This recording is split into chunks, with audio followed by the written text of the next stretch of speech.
époque où les fruits de la science menacent de mettre fin à toute vie humaine, où le capitalisme moribond semble capable de tout emporter avec lui, nous nous trouvons plus à même de vouloir découvrir les origines ultimes de ce cauchemar.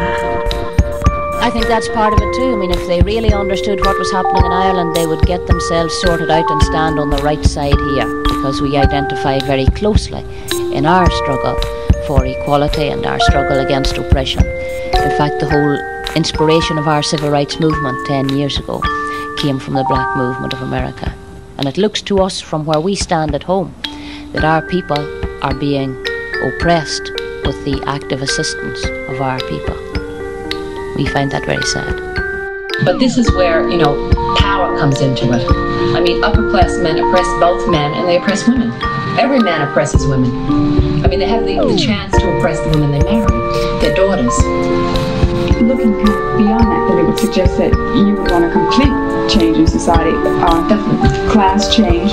Definitely. Si résister à la culture dominante est la dernière chance de nous sauver, alors nous avons besoin d'une culture de résistance.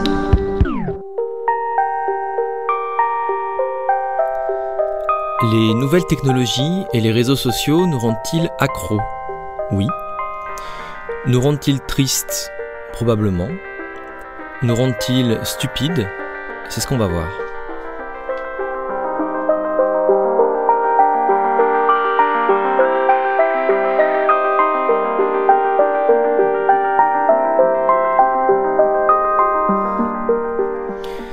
Bonjour et bienvenue dans le podcast Floraison. Je suis Lorenzo et je vais vous lire un article que je viens d'écrire et publier sur le blog et qui s'appelle « Ne me croyez pas sur parole ».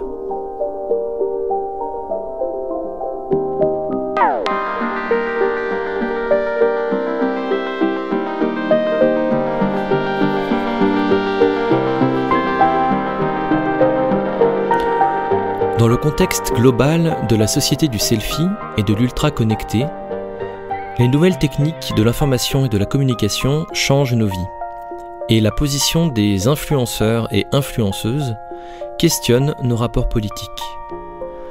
L'audience de certaines de ces créateurs de contenu reste mesurée, tandis que d'autres croissent comme de véritables entreprises médiatiques. Le nombre de followers ne garantit peut-être pas la qualité des analyses proposées par les influenceurs, mais cette quantité est presque toujours un argument de vente pour les consommateurs de contenu, en parfait accord avec la logique marchande capitaliste. Nombre d'abonnés, nombre de likes, nombre de retweets. Sur Instagram et Twitter, on discerne facilement les gros comptes qu'il faut suivre et les nouvelles tendances du moment. À mesure que les machines assurent la gestion algorithmique de nos vies, c'est l'argumentum ad populum, plus on est nombreux, plus on a raison, qui semble faire système.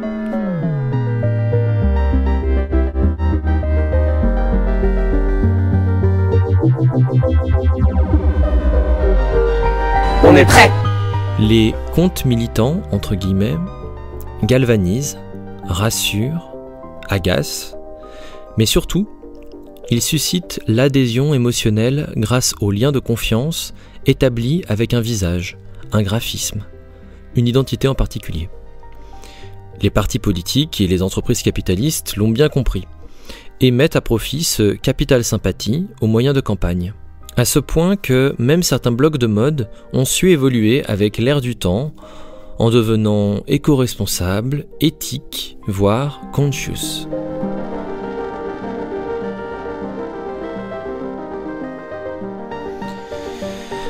Dans cet océan narcissique de la mise en scène généralisée, parcourant les furtifs débats qui bourgeonnent en commentaires de posts ou de live Insta, j'ai assisté il y a peu à l'échange suivant. Quelqu'un déclare « Il ne faut plus lire ou écouter les œuvres de cette autrice car elle est haineuse ». Quelqu'un répond « Ah bon ? Qu'est-ce qu'elle a dit de haineux ?» Je ne sais pas exactement et je n'ai personnellement pas la force émotionnelle d'aller lire ce genre de choses, mais si insérer le nom d'une personne influente, le dit, je le crois et tu peux lui faire confiance à 100%. Mince. Je ne sais pas si l'autrice en question est haineuse, si elle a dit une horreur. Mais apparemment, il faut faire totalement confiance à insérer le nom d'une personne influente et ne plus jamais lire ses œuvres. Si je mentionne cet échange, c'est qu'il est malheureusement très banal sur la toile et qu'il illustre une forme de conformisme que je trouve stupéfiante quand elle se manifeste, carrément inquiétante quand elle se mue en habitude. Bien sûr, le besoin de faire communauté n'est pas quelque chose de mauvais en soi. Mais qu'est-ce qu'une communauté aujourd'hui ? Nous sommes des animaux sociaux et nous souffrons de solitude, atomisés dans des sociétés individualistes, désirant l'intimité mais la craignant. Dans ce contexte mortifère, les nouvelles technologies viennent reconfigurer nos rapports interpersonnels, comme le constate Sherry Turkle, professeure d'études sociales en sciences et technologies. Over the past 15 years, I've studied technologies of mobile communication, and I've interviewed hundreds and hundreds of people, young and old, about their plugged-in lives. And what I've found is that our little devices, those little devices in our pockets, are so psychologically powerful that they don't only change what we do, they change who we are. Technology appeals to us most where we are most vulnerable. And we are vulnerable. We're lonely, but we're afraid of intimacy. And so from social networks to sociable robots, we're designing technologies that will give us the illusion of companionship without the demands of friendship. Constant connection is changing the way people think of themselves. It's shaping a new way of being. The best way to describe it is, I share, therefore I am. We use technology to define ourselves by sharing our thoughts and feelings, even as we're having them. Cette analyse m'interpelle, car certains comportements abusifs sont favorisés par les outils numériques, qui ont très rapidement débarqué dans nos vies connectées. On connaît par exemple les conséquences désastreuses du harcèlement en ligne, subi notamment par les militantes féministes qui dénoncent les violences masculines. On commence à réaliser les impacts physiologiques, sociaux et écologiques des technologies numériques et la manière dont les puissants s'en servent pour manipuler l'information. Dans le documentaire Stare into the Lights, My Pretties, la neuroscientifique Suzanne Greenfield prévient. And I know that sounds extreme, but if we are always having recourse to an external source of memory, then I think it's going to have a severe impact on how we interact, how fast we have ideas, and what we do with them. And I think that the younger generation perhaps might be disadvantaged in not having such ready agile processes and have a much more cut and paste mentality. Mais qu'en est-il de notre faculté personnelle de jugement et de raisonnement critique ? Dans l'exemple plus haut, la personne dit ne pas avoir la force émotionnelle, entre guillemets, de vérifier des faits sur la base desquels elle trouve néanmoins la force émotionnelle de proférer des accusations de haineuses. Certes, les journées de travail sont fatigantes. À cela s'ajoutent nos soucis et différentes oppressions subies. Certes, les notifications constantes nous harassent pour nous séduire et attirer notre attention. Et nous avons du mal à rester concentrés. Et je conçois parfaitement qu'on n'ait pas toujours la force émotionnelle de consulter tel contenu si on risque de faire face à des images violentes sans y être préparé. Ça m'arrive aussi, je dois le reconnaître. Toutefois, lorsqu'un sujet grave est en jeu et qu'on s'apprête à le trancher hâtivement en proférant des injures, je pense qu'il y a danger à foncer tête baissée. Pour raisonner intelligemment, et je m'inclus moi-même dans cette critique, nous devrions rester prudents, prudentes, nous méfier de l'influence des autres, de leurs dogmes et de leur autorité. C'est ce que je vais essayer d'esquisser à travers quelques définitions, puis par mon expérience personnelle.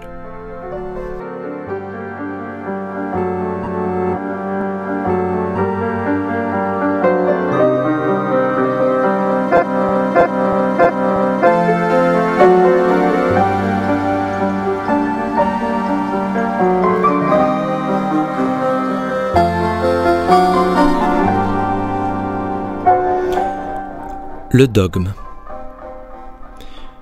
Selon Larousse, le dogme est aujourd'hui un point fondamental et considéré comme incontestable d'une doctrine religieuse ou philosophique. Une opinion donnée comme certaine, intangible, et imposée comme une vérité indiscutable. Je retiens ici que le dogme est non seulement une opinion irréfutable, qui ne peut pas faire l'objet de critiques, mais qu'il nous est en plus imposé. J'énonce un dogme si j'exerce sur vous une pression physique, psychologique ou autre, pour vous forcer à accepter mon opinion, sans tolérer la critique. Pas vraiment aimable. Historiquement, le mot dogme apparaît en 1570 et vient du grec dogma, qui signifie « ce qui paraît bon ». Il contient la racine indo-européenne que l'on retrouve dans le latin docere, apprendre, et decet, qui a donné descend. Le dogme est l'apprentissage de ce qui paraît bon. Jusque-là, tout va bien.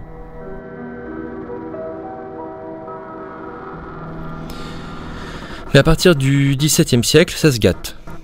Et dogmatique prend la valeur péjorative de « qui affirme avec autorité ». Comme si l'étymologie nous avertissait d'un danger, l'enfer de l'autorité dogmatique est pavé de l'apprentissage de ce qui paraît bon. Pour l'anarchiste Sébastien Faure, le dogme est indissociable de l'autorité. Il est d'ailleurs une des institutions de la domination, aux côtés de l'État et de la propriété. Je cite : « Le dogme religieux ou laïque tranche de haut, décrète brutalement, approuve ou blâme, prescrit ou défend sans appel.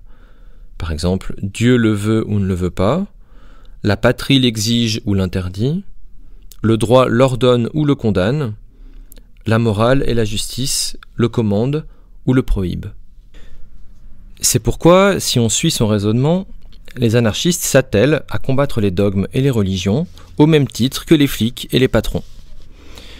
Et c'est plus facile à dire qu'à faire.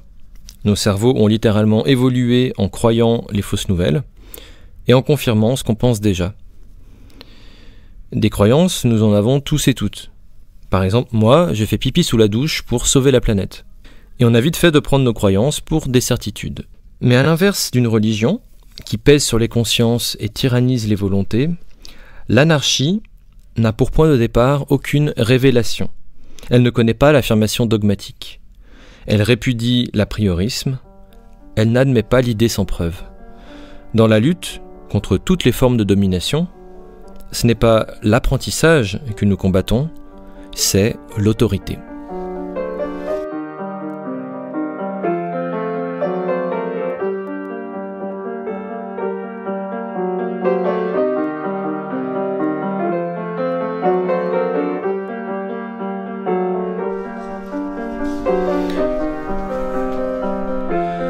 L'autorité. Comment définir l'autorité ? Selon Larousse, c'est le pouvoir de décider ou de commander, d'imposer ses volontés à autrui. Il s'agit aussi du crédit, l'influence, le pouvoir dont jouit quelqu'un ou un groupe dans le domaine de la connaissance ou d'une activité quelconque, du fait de sa valeur, de son expérience, de sa position dans la société, etc. L'étymologie latine d'autorité nous apprend que auctoritas relève à la fois du pouvoir d'imposer l'obéissance et du crédit d'un écrivain ou d'un texte. Il a une racine commune avec augur, qui fait référence au pouvoir religieux, puis auctor, qui désigne Dieu, ce qui a plus tard donné le mot auteur. La notion d'autorité semble donc comporter deux sens équivoques dans les usages courants. Le premier, ce serait l'autorité dogme, c'est-à-dire le pouvoir de contraindre et d'imposer sa volonté aux autres. Et le deuxième serait l'autorité crédit, c'est-à-dire le fait d'être influent ou influente et reconnu comme experte légitime dans un domaine précis. Les anarchistes combattent le pouvoir autoritaire, car non seulement il corrompt, mais il s'oppose frontalement à la liberté et à l'égalité. Selon Louise Michel, sans l'autorité d'un seul, il y aurait la lumière, il y aurait la vérité, il y aurait la justice. L'autorité d'un seul, c'est un crime. Ce que nous voulons, c'est l'autorité de tous. Des deux sens du mot autorité, c'est donc bien le premier que nous devons combattre, celui de la contrainte, l'autorité dogmatique. Le point de vue des experts dans certains domaines, quant à lui, pourra raisonnablement être écouté pour enrichir nos connaissances et prendre des décisions libres et en connaissance de cause. Sauf que faire la différence entre dogme et crédit peut parfois s'avérer plus compliqué que prévu. La frontière entre les deux formes d'autorité est loin d'être nette lorsque la confiance que l'on accorde à une personne influente comporte une part non négligeable d'émotionnel. C'est ce que confirme l'usage courant d'un type d'argument fallacieux dans les débats, l'argument d'autorité, c'est-à-dire le fait d'attribuer de la valeur à une déclaration en fonction de son origine, c'est-à-dire qui le dit, plutôt que de son contenu. Apprendre, sans soumettre les autres ni soi-même à une autorité dogmatique, est un exercice complexe, qui se situe d'ailleurs au cœur de la pédagogie libertaire, vecteur d'émancipation et de transformation sociale. Elena Radlinska présente ce projet dans « La relation de l'éducateur avec le milieu social ». Je cite « Comme toutes les sciences pratiques, la pédagogie sociale adapte les savoirs théoriques à la satisfaction des besoins humains. Elle ne donne pas de directives, mais interroge les règles d'une action utile.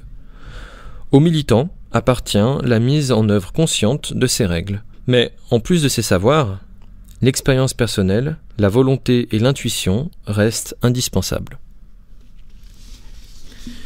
Découvrir de nouveaux savoirs et remettre en question nos certitudes sont indispensables, à condition de ne pas tomber sous le joug d'un petit tyran, ni d'en devenir un ou une soi-même. Cette hygiène mentale, entre guillemets, est nécessaire pour les anarchistes qui veulent mettre en pratique leur amour de la liberté et du discernement. Comme le développait Mikhail Bakounine dans son célèbre « Dieu et l'État », point de législation extérieure et point d'autorité, l'une étant d'ailleurs inséparable de l'autre, et toutes les deux tendant à l'asservissement de la société et à l'abrutissement des législateurs eux-mêmes. S'ensuit-il que je repousse toute autorité? Loin de moi cette pensée. Lorsqu'il s'agit de bottes, j'en réfère à l'autorité du cordonnier. S'il s'agit d'une maison, d'un canal ou d'un chemin de fer, je consulte celle de l'architecte ou de l'ingénieur.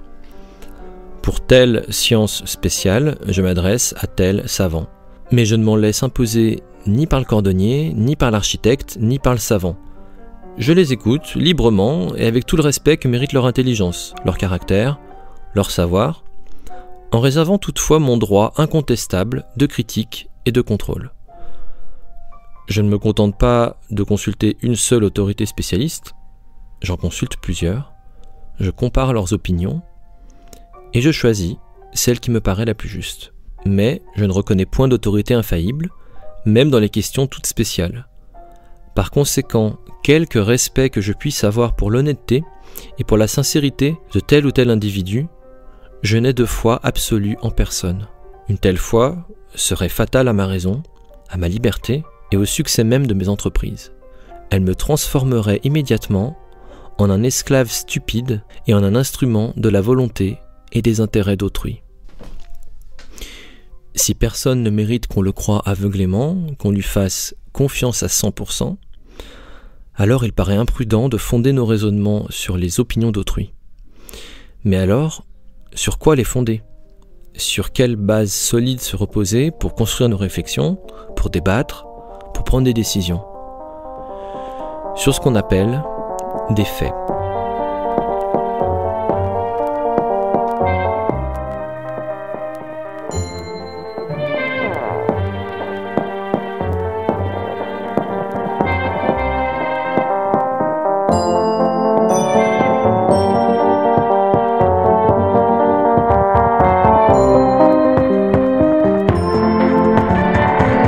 Les faits.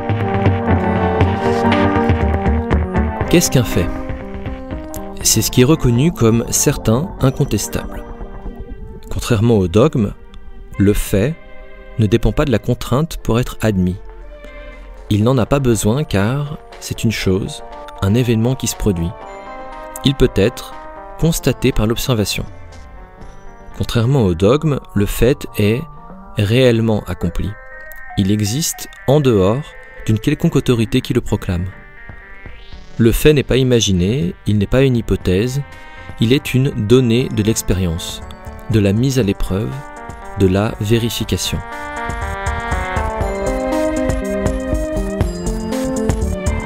Pour que nos raisonnements soient solides, nous devrions faire l'expérience personnelle de tous les faits que nous utilisons, chercher à les éprouver, à les vérifier par nous-mêmes.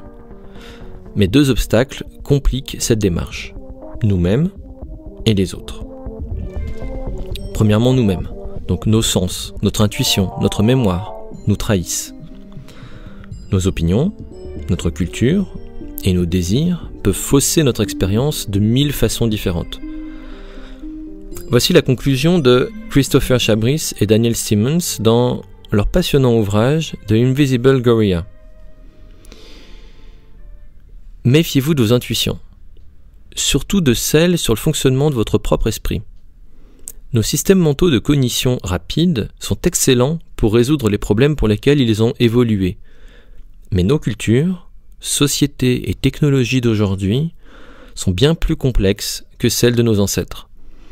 Dans de nombreux cas, l'intuition est inadaptée à la résolution des problèmes du monde moderne. Réfléchissez à 2 fois avant de décider de faire confiance à l'intuition au lieu de l'analyse rationnelle, surtout pour les sujets importants. Et méfiez-vous des gens qui vous disent que l'intuition est la solution miracle pour prendre toutes les décisions. Je note donc que l'intuition est en règle générale inadaptée au monde moderne. On pourrait aussi voir le problème dans l'autre sens et considérer que c'est le monde moderne qui est inadapté aux humains et aux humaines et qu'il faut se méfier des gens qui nous disent qu'il s'agit d'un système miracle. Le deuxième problème, c'est qu'on ne peut certainement pas faire l'expérience personnelle de tous les faits. Sont-ils passés et nous n'avons pas été témoins? Nous n'y avons pas accès? Ou ils ne sont accessibles que par un certain protocole, etc. Il nous faut donc consulter des sources externes qui rapportent ces faits, sans faire aveuglément confiance. Comme Bakounine, il faut en consulter plusieurs, les comparer et choisir celle qui paraît la plus juste. Et comment faire ce tri entre toutes les informations? Comment décider? Eh bien, en exerçant notre esprit critique.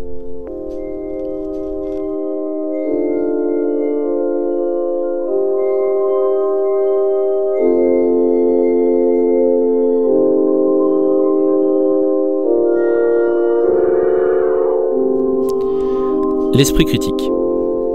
L'esprit critique, du grec kritikos, apte à juger, est une espèce d'autodéfense intellectuelle, une méthode pour évaluer les informations en vue de les accepter ou de les rejeter.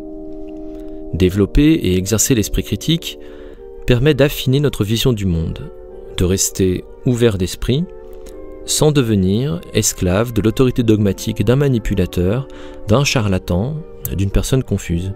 Certains des grands principes de l'esprit critique sont abordés dans les vidéos de la chaîne Hygiène Mentale. Je vous conseille d'aller regarder.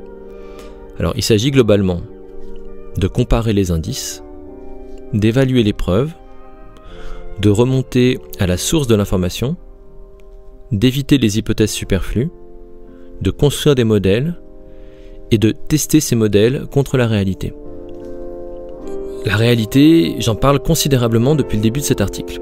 De ce qui est réel, de ce qui est matériel, observable, etc. Tout le monde n'utilise pas ce terme de la même façon. Et dans les milieux militants, ça nous arrive parfois de dire des phrases comme « Ce qui est réel pour moi ne l'est pas forcément pour toi. Nous ne vivons pas la même réalité. Ma réalité n'est pas la tienne. » Ou « Il faut prendre en compte d'autres réalités, etc. » Ah bon? Existe-t-il plusieurs réalités? Des mondes parallèles? Ou bien une chose peut-elle être réelle pour quelqu'un mais pas pour quelqu'un d'autre, donc réelle et non réelle à la fois? En y réfléchissant, c'est très bizarre. Pour être sûr qu'il n'y a pas de confusion, je propose d'expliquer ce que j'entends par réalité dans cet article.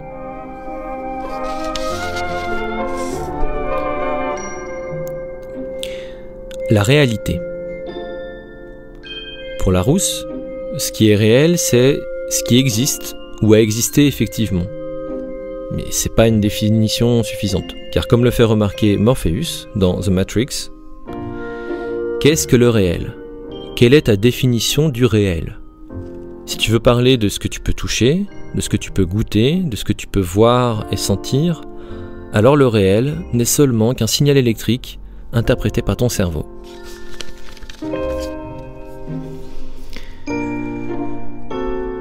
Le mot « réalité » vient du latin classique « res », qui signifie une chose.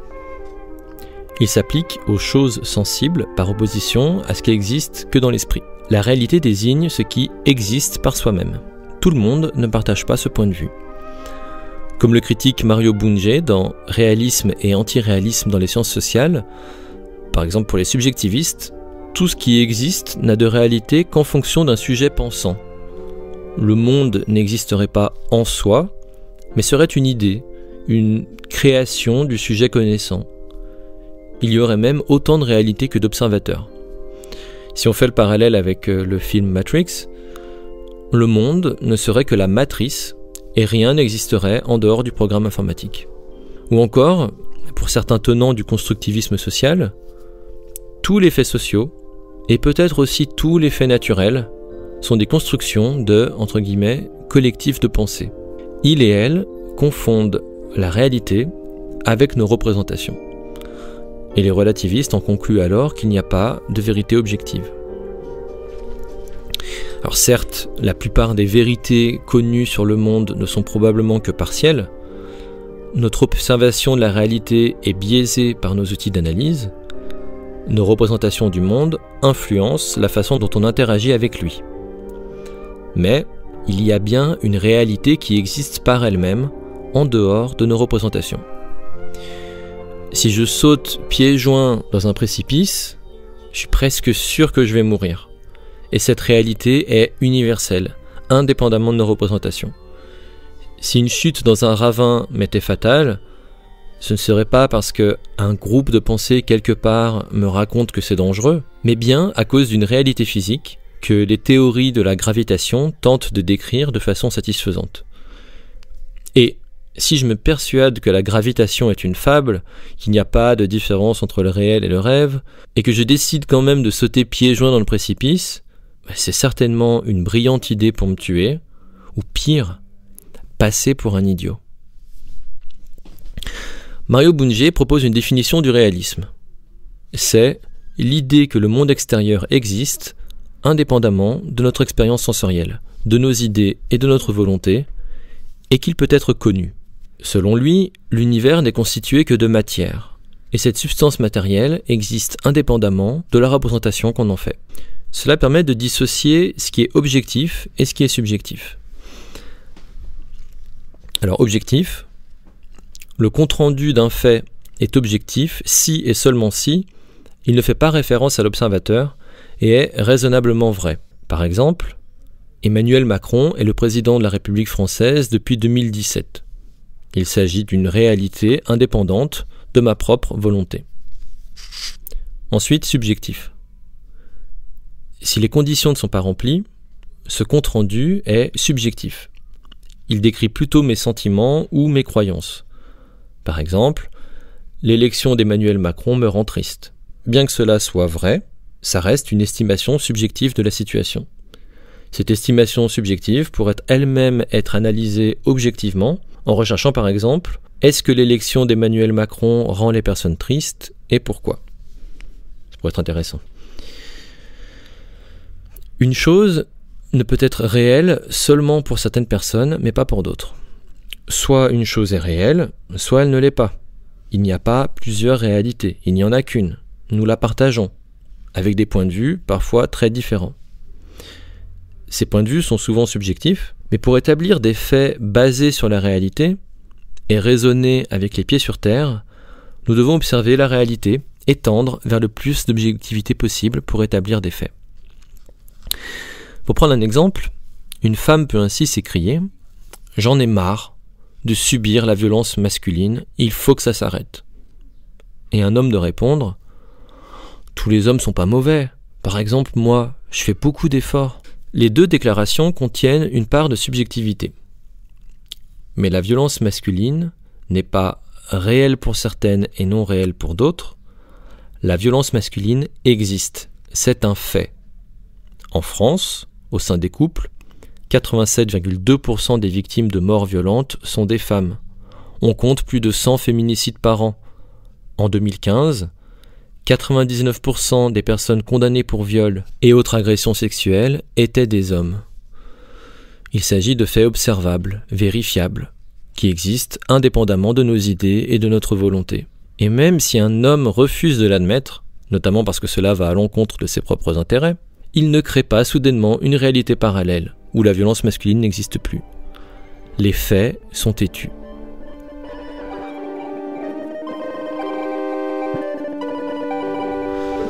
Même si, moi, en tant qu'artiste, j'entretiens un lien intime pour la subjectivité, avec les mondes imaginaires, les arts, la fantaisie, les émotions et les sentiments, je trouve que cette définition réaliste de la réalité est la plus sérieuse, la plus convaincante et la plus à même d'établir des faits réels.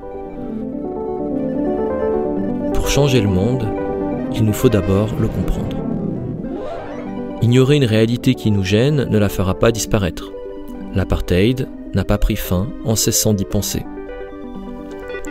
Sur le terrain politique, nous avons besoin d'établir des faits de la façon la plus objective possible, sans y inclure nos propres sentiments ou désirs. Puis, à partir de ces faits, de militer pour plus de justice, de liberté, de solidarité, etc. Cela ne veut pas dire qu'il faille rejeter toute subjectivité en bloc. Par exemple, pour parler d'un désastre écologique. Si je dis que les amis du ciel nous manquent et les prairies de mon enfance sont étrangement muettes, ça n'aura pas le même effet que de lire 421 millions d'oiseaux ont disparu en moins de 30 ans en Europe. Nous avons besoin d'un rapport chaud, intime et poétique avec le monde, car énumérer des faits scientifiquement établis ne suffit pas à créer le passage à l'action. Par contre, quand je lis « Nous ne prendrons pas la peine de démontrer, d'argumenter, de convaincre, nous irons à l'évidence » ou encore « Si vous refusez d'accommoder vos faits scientifiquement établis à mon ressenti personnel, alors vous niez mon existence, ma réalité, vous êtes responsable de ma mort, et nous allons organiser de grands bûchers pour vous faire taire », là je dis « Attention, c'est un dogme que vous fabriquez, c'est une secte que vous constituez. »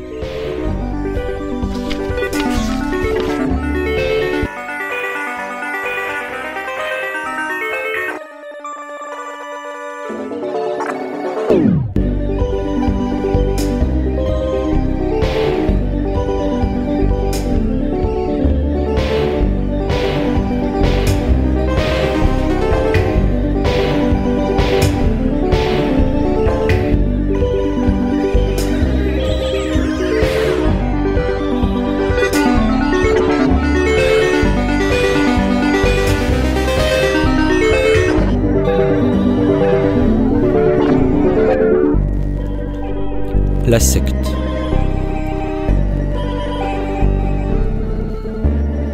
J'aime bien cette citation de Jean-François Kahn. En fait, toute religion est une secte qui a réussi. On donne d'ailleurs le nom de secte à toute église non officielle qui concurrence les églises officielles. Mais cette citation ne nous renseigne pas sur ce qu'est une secte, seulement sur son développement et succès potentiel. Alors, qu'est-ce qu'une secte ? J'ai longtemps cru que le mot secte partageait une étymologie avec section, de sécarer, l'action de se couper, de se diviser.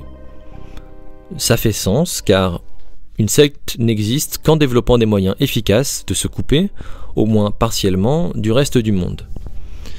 Le petit travail de recherche effectué pour cet article m'informe que, bien que les mots sectio et secte se soient probablement influencés, l'origine de secte est différente, peut-être même plus intéressante.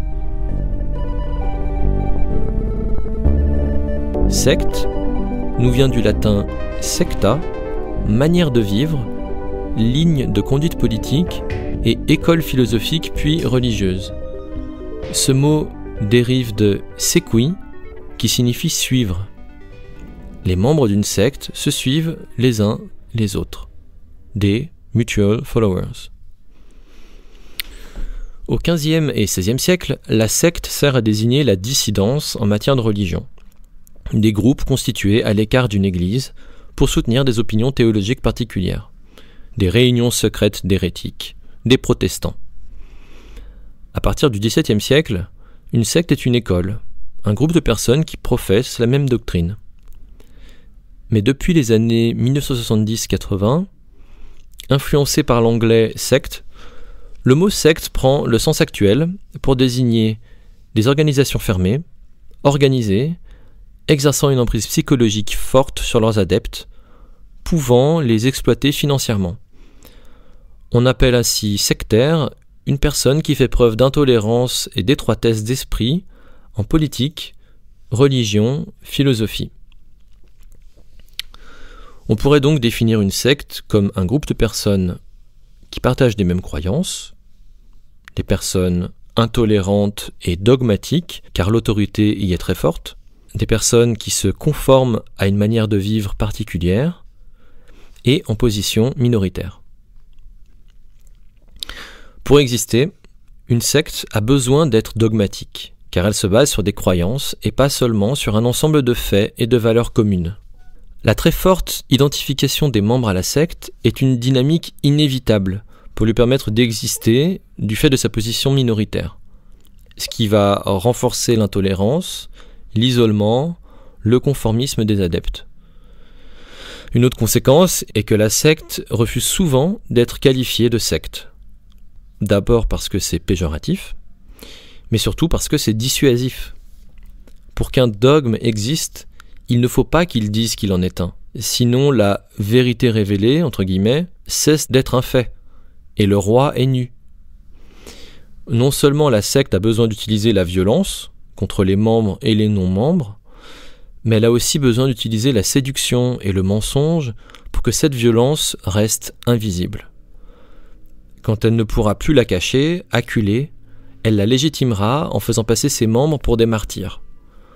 Mais sans la terreur, sans la violence, sans la tromperie, personne ne croirait à ces dogmes mortifères. Ces mécanismes-là, je les ai moi-même vus à l'œuvre, de mes propres yeux.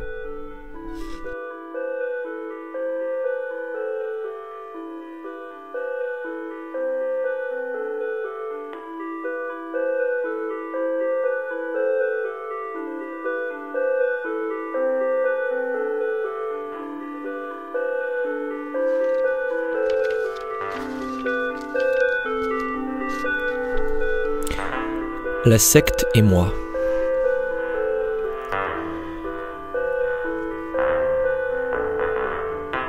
Pour commencer, une citation de l'Ancien Testament, Lévitique, chapitre 24, verset 16. « Celui qui blasphémera le nom de l'Éternel sera puni de mort. Toute l'assemblée le lapidera. Qu'il soit étranger ou indigène, il mourra pour avoir blasphémé le nom de Dieu. »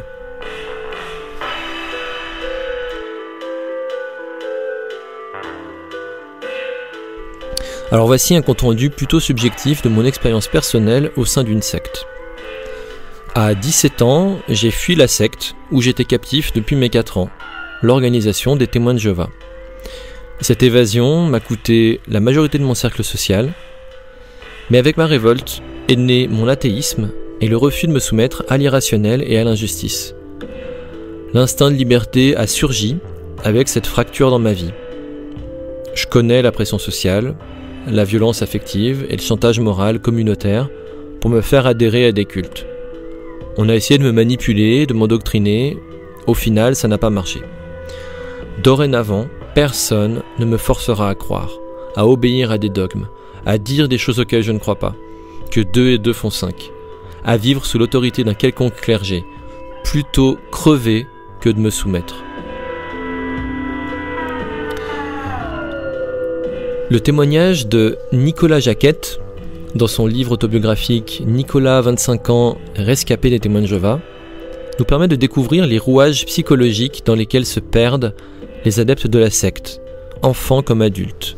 Pour citer Jérôme dans l'épilogue de cet ouvrage, Le fait d'écrire ce témoignage et de disséquer les processus de manipulation de la secte des témoins de Jéhovah pourrait laisser penser que cette organisation n'est pas si dangereuse, puisqu'il en est finalement sorti, et que sa capacité d'analyse peut sembler ne pas en avoir été altérée. Ce pourrait être vrai s'il était effectivement sorti par ses propres moyens. Mais ce n'a pas été le cas. Il affirme aujourd'hui qu'il en aurait été incapable. Les illusions que la secte avait dressées devant ses yeux par l'entremise notamment de ses parents l'empêchaient de prendre conscience de quoi que ce soit. Il n'avait aucun recul. Les témoins de Jéhovah imposent un regard unilatéral sur la totalité des facettes de la vie de leurs adeptes. Rien n'échappe à la régence de la secte, un Big Brother spirituel qui construit une véritable prison morale autour et à l'intérieur de chaque adepte. Il est toujours intéressant de constater qu'en se penchant sur les pratiques de la secte des témoins de Jéhovah, il est possible d'élargir le débat.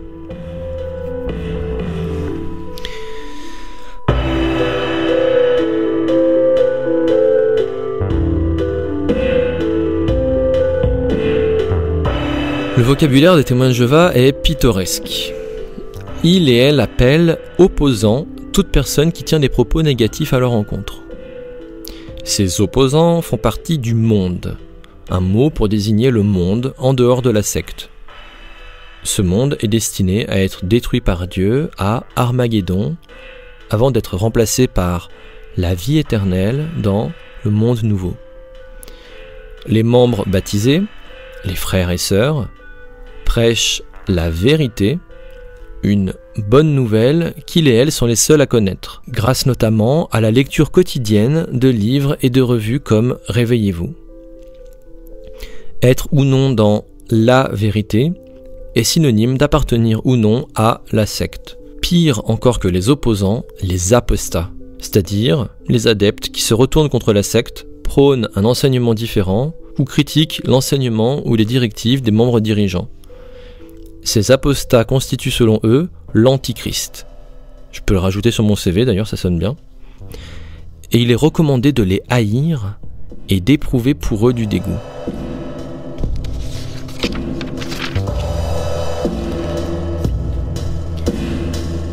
Voici comment la secte se protège de la critique.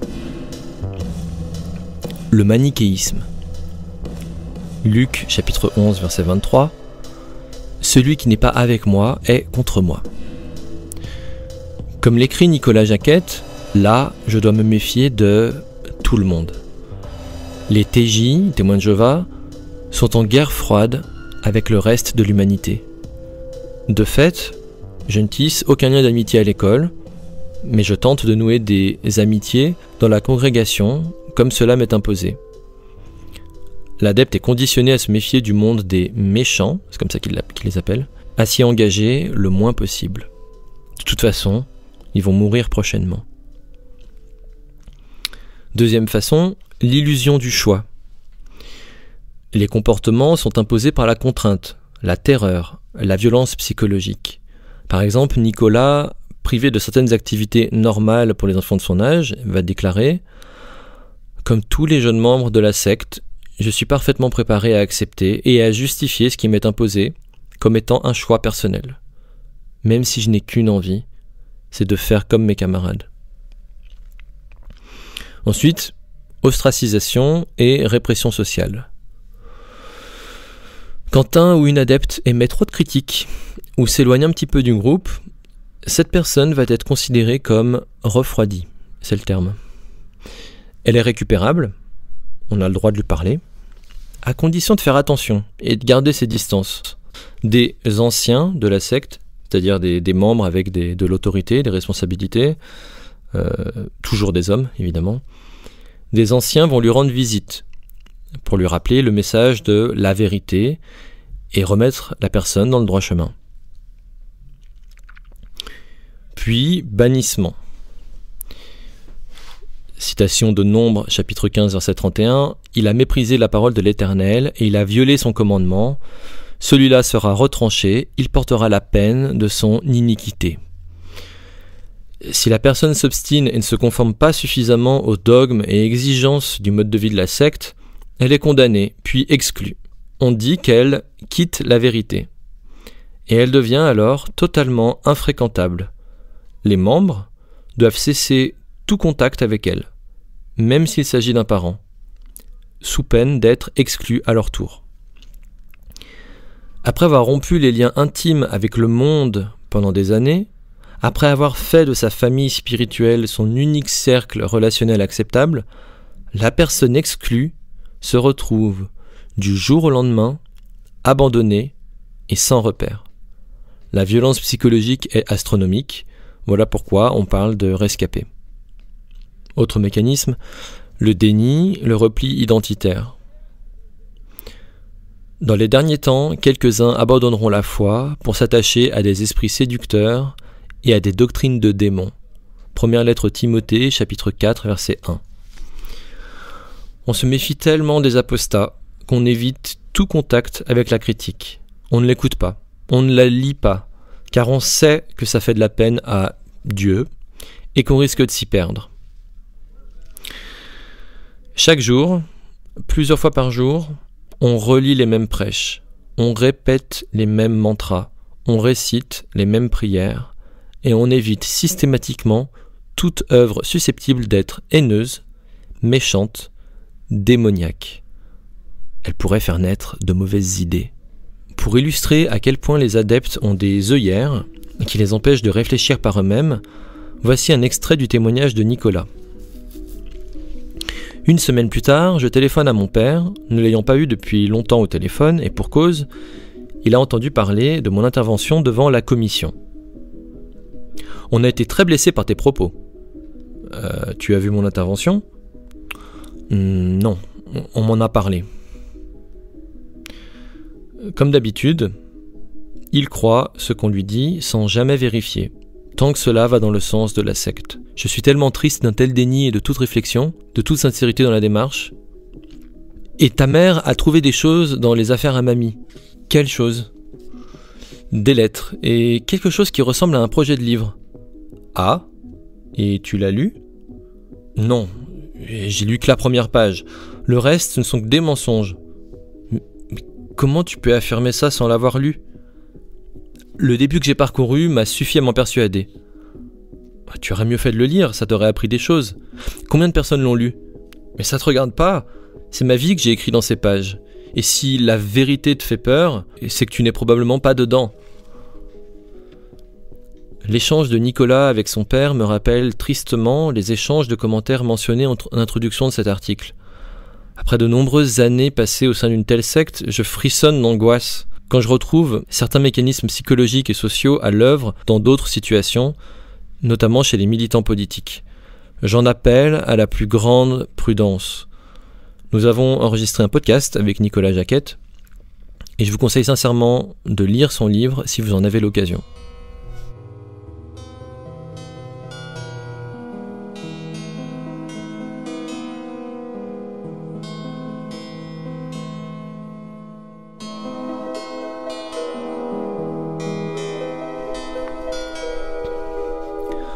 Pour un militantisme non dogmatique. La guerre est déclarée entre les deux principes qui se disputent l'empire du monde, autorité ou liberté. Citation de Sébastien Faure. Est-ce que les outils numériques, les algorithmes de l'information, les bulles cognitives, les fonctionnements des réseaux sociaux, la mise en scène narcissique des leaders d'opinion nous rendent stupides ? Probablement oui. Les informations peuvent être partagées instantanément, mais je ne vois pas réunies les conditions propices au raisonnement, à la construction de soi et d'une pensée critique. Je pense aussi aux blocklists, des listes de comptes à bloquer automatiquement que se partagent les militants et militantes pour ne plus subir de harcèlement en ligne. La violence des réseaux est évidente et nous force à nous protéger, un peu comme on peut. Mais qui établit ces listes de censure et sur quels critères exactement ? Qui décide de ce qui relève de la haine ? Qui décide doctement qui devient infréquentable ? À qui je délègue une telle autorité ? Je pense pas qu'on puisse d'un côté s'alarmer que le gouvernement instaure une loi contre la haine, selon ses propres mots, qui demande aux très grandes plateformes de censurer des contenus haineux, signalés par la police, et de l'autre, s'abandonner aveuglément à des blocklists sans un minimum de recul critique sur nos propres pratiques. Je pense aussi qu'il est temps d'entamer de sérieuses discussions critiques sur les outils et les machines. Ils ne sont pas neutres. L'essentiel des problèmes qu'ils génèrent ne seront pas résolus par un ensemble de bonnes pratiques et de réformes.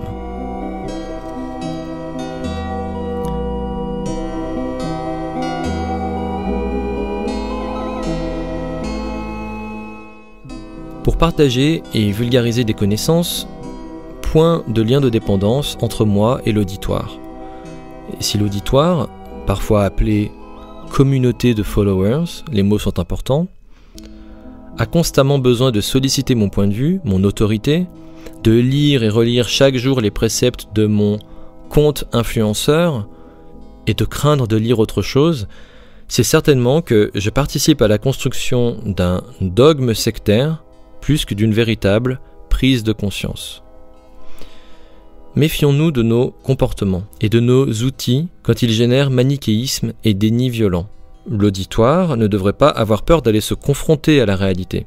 Si vous craignez d'être contaminé par un discours à l'opposé de vos valeurs au moment où vous en prenez connaissance, si vous vous en remettez à mon autorité d'expert auto-décrété pour vous faire une opinion, vous répétez plus que vous ne comprenez réellement. C'est peut-être comme ça que fonctionne la foi, mais sûrement pas l'intelligence. La vulgarisation, les comptes militants-militantes, et toutes les personnes influentes ont leur responsabilité dans cette affaire. Nous devrions avoir à cœur d'armer l'auditoire d'analyses critiquables, adaptables, qui permettent de faire le raisonnement sans nous, et même contre nous. Cela nécessite qu'on se base sur des faits vérifiables et établis, en évitant au maximum d'y inclure nos propres sentiments ou désirs au moment de les établir. Qu'on use d'esprit critique, même si notre état émotionnel nous complique la tâche. Parler de la réalité de la façon la plus objective possible ne devrait pas être évité ou craint, mais encouragé lorsque nous réfléchissons. Voilà, ce travail-là, j'essaie de le faire moi-même. Je suis absolument pas parfait. Mes doutes, mes manques de recul, de tact, mes sentiments, mes émotions prennent aussi parfois le dessus. Et il ne s'agit pas non plus d'adopter un hypothétique ton neutre et impartial. Nous appelons d'ailleurs à forger une culture de résistance et à prendre parti.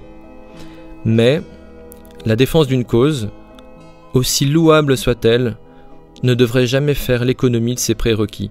Et je m'inclus dans cette exhortation, afin de ne pas devenir un esclave stupide et un instrument de la volonté et des intérêts d'autrui.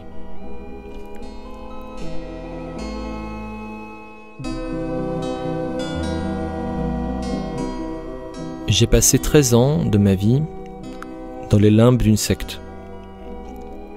Pour autant, est-ce que cela fait de moi un expert en la matière? Une autorité crédible et légitime dans ce domaine? Peut-être, peut-être pas. Jugez par vous-même. Je déteste les religions, je déteste les dogmes. J'ai expliqué pourquoi, voilà. Mais c'est pas parce que moi, je vois des sectes de partout, que vous devez en voir aussi. Mon article expose des faits, ainsi que mes opinions. Mon expérience, ma culture et mes désirs influencent mes jugements. Alors, n'accusez pas sans preuve, cherchez, vérifiez, raisonnez par vous-même, ne me croyez pas sur parole.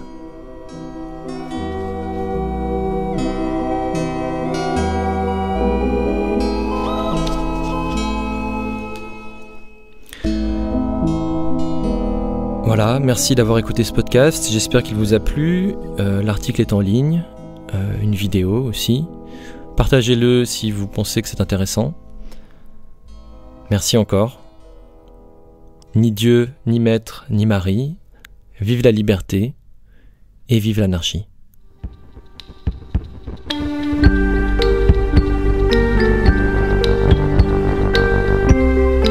But when people fight, that is something. It does grab the attention, and it should, because it's real stuff. It isn't just this symbolic game of, oh, it makes me feel good, I have my sign and stuff. Well,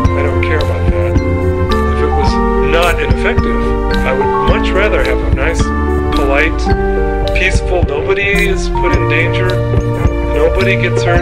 No one gets arrested. Nobody gets hit on the head by a cop. And not even a window is broken. Ideal. Except it doesn't work that way. Il ne faut pas oublier que la première des violences, c'est celle que mon frère a subie. Aujourd'hui, la France est dans un délit de justice. On n'a pas le droit, on n'avait pas le droit de tuer mon petit frère. Mon frère n'avait pas le droit de mourir le jour de ses 24 ans. Ça fait 2 ans que mon frère a été tué. Les gendarmes n'ont toujours pas été mis en examen. C'est cette violence-là qu'il faut dénoncer. La violence appelle à la violence. Nous sommes devant les systèmes les plus puissants qui sont l'État et la justice qui ont déclaré la guerre à la famille Traoré, qui ont fait des soldats malgré nous. Qui ont fait des soldats malgré nous. Our planet is dying. Actually, she's being drawn and quartered. We are on the verge of complete biotic collapse. And that is 500 million years of evolution gone. We are out of soil, we are out of species, and we are out of time. We really need to start thinking like a serious resistance movement, because this is a war. I know it's been going on 10,000 years. It feels like daily life. The lights are on, the cupboards are full, but this is a war. And if anyone is left to look back 100 years from now, they are going to wonder, what the fuck was wrong with us? That we didn't fight like hell when our planet was going down. Now you love something or you wouldn't be here. Whatever you love, it is under assault. Love is a verb. We've got to let that love call us to